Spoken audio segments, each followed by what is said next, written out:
as you go through the course, you start thinking about, am I going to start a company? What does my client look like? And I did have kind of a list of friends and family that were like, oh, I want to do something. I want to do something. So I started slow, took a handful of people who were my friends and family. I started my company. I named it. I had a website. I set up things, did all of those little things. But I had a couple friends that wanted to do some testing, played around with different tests.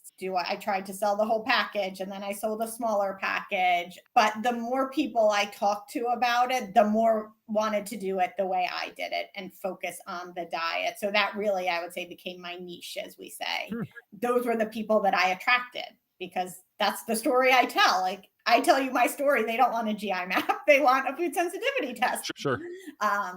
So that was what I attracted. The people that I worked with that were friends and family told their friends and family. I still have a lot more acquaintances and people that I know that I've worked with, but I've probably done the food sensitivity test 35 times, like with 30 people in a year. This is awesome, man.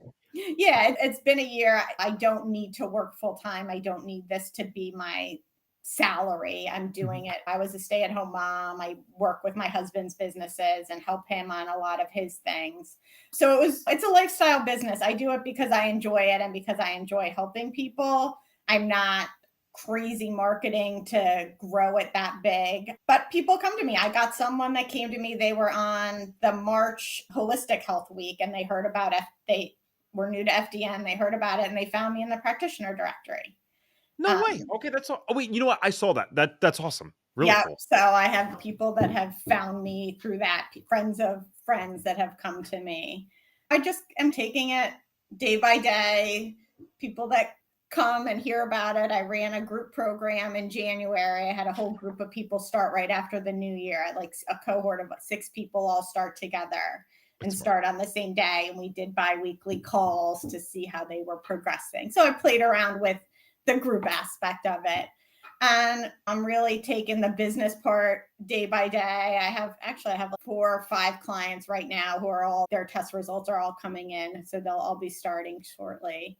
Nice. So yeah, it's good. It just feels good when they call me and they're like, oh my God, I lost 5 pounds this week. Or one of them is a friend of my husband, and he sent my husband a picture. Look at this breakfast I made. I didn't know I would like an egg white omelet, and Jen told me about ghee, and I didn't know you could cook with ghee. So I'm like, my husband says, I'm changing people's lives. I'm teaching them how to read a food label and what they should be looking at on it. And it really changes the way they approach food. And that's how I look at it. It's interesting how this theme is also continued of the not overcomplicating things, because because you're in the graduate group, so you see this, and guys, I'm not even trying. It's not a frustration thing. It's more of a sadness, because I think FDNs, they get into the graduate group, and then guess what? You're in there with the big dogs and gals, and there are some people in there that have $1 million businesses, and there are some people there that, forget the money side, they might be making money, they might not be making money, but their clinical knowledge is unbelievable. You're like, this person could have 3 PhDs. Certainly they are intelligent enough to be able to achieve that. And you're like, wow, this is crazy. That's supposed to be a cool thing where we get to learn from these individuals, but some people start to think, oh, I need to be exactly like that to make it work. I've been doing this for 8 years. I am certainly not like that I like the business side more than I like diving into the clinical at this point. But my point is, you just said something. You're helping people with food labels in 2025. People are worried. What about ChatGPT? What about AI? What about this complex case? Have you seen the world? There's 50% of the population in America alone that needs help with this basic stuff. If you are someone that has these limiting beliefs that you can't help these hypersick people, which ironically you still probably can, then at least start with this. There's tons of people that will pay for this and need support with it, which is actually what I wanted to get to with the next question. I am very glad this is working out in the way that it is for you, but you obviously know one of the things at FDN that Reed might slap me for here is the Jumpstart made perfect sense for you in your situation. That was a good recommendation. I stand by that, and you stand by that. So thank you.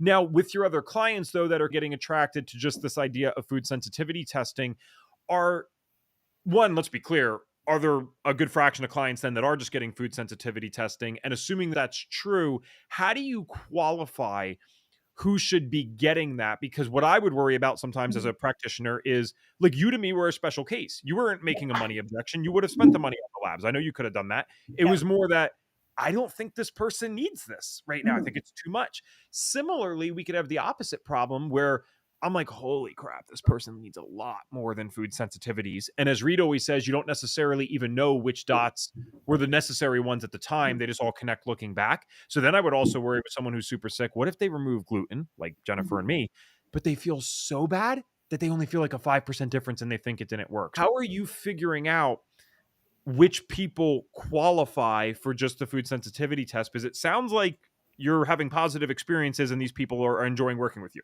Yep. It's really part of the discovery call. It's asking them what their main complaints are and what their goals are. Talking about, since the food is such a big deal, talking about what their diet already looks like. The other thing that I talk a lot about in terms of the other tests and whether we should do them is a lot of the other tests require, most of our recommendations that come out of that are supplements. A lot of the people that I tend to get don't want to take more than 1 or 2 supplements, if that. So Okay. I get worried, like, oh, we could do a GI map, but then I'm going to have this list of multiple different supplements. You have to take this for your bacteria, take this to kill the H. pylori. And as much as if I don't know if just diet would help them, I would tell them that. But I also don't want to have them take a test where I'm going to then recommend possibly 4 to 10 supplements if that's not how they want to do it. So that's also like a big thing we talk about up front is, how do you feel about supplements? What kind of changes do you want to make? In FDN, it's the DRESS model. We focus on diet, rest, exercise, stress reduction, and supplementation. Supplementation is like the little s at the end. Diet's the big D at the beginning. A lot of times we also talk about if they're not sure, I think they might need something else. We talk about, we can start with diet. It might not be everything, but then in 2 months or 3 months, when I have you retake your, we call the metabolic chaos scorecard, when we retake that, we look at your symptoms and then we talk about, is there additional testing that might help address kind of the things that haven't been addressed yet? So I would say, like, I take it up like slowly. I'm like, okay, we can start here. I'm pretty clear if I think that it's not going to do enough for them. But whatever reason, a lot of the people coming to me, they're not the people that are really sick. Interestingly, I did have my first client that wasn't actually someone I knew. It was a referral from a friend of a friend, but I didn't know them. It was a husband and wife. They wanted to do the food sensitivity test. And then all of a sudden, when I got their results back and I'm going through their lifestyle and medical history, the man had multiple different health conditions. He had high blood pressure, he had diabetes, he had heart disease, everything. And it was early on. I was only a couple months in, and I got the imposter syndrome thing. Oh, I can't help this person. What do you mean? How am I going to help this? He's on 100 medications and this and that. And I took my step back, said, we have these results. We're just going to tell him what to eat.